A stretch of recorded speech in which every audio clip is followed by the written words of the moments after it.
morning, ma'am. Good morning po.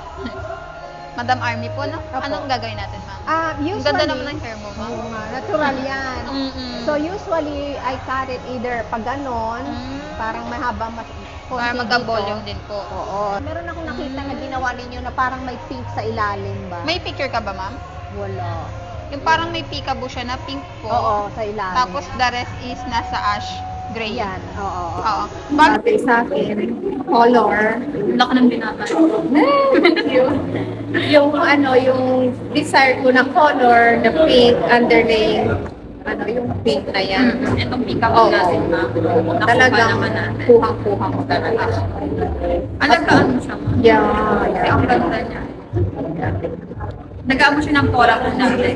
Yun, oo. Na-explain naman po sa inyo, ma'am. Na-explain niya. At pero ano ma'am, haircut mo ma'am, nilagyan natin siya ng layer para hindi po mag-flat siya sa likod or harap ma'am, lalo na dito sa gilid kasi kanina flat na flat yung hair mo. Yeah. Talagang nakagano siya, kaya nilagyan natin ng volume ma'am, para kahit kapag gagilid natin, ang habit patalino ma'am. Yeah, kita mo yung layer po. Sa kabila dito, ganun dito. Sana Diba? At least ma-maintain mo mapal yan. siya tignan. Solid and trim. Enjoy ma'am ha? Thank you po. Thank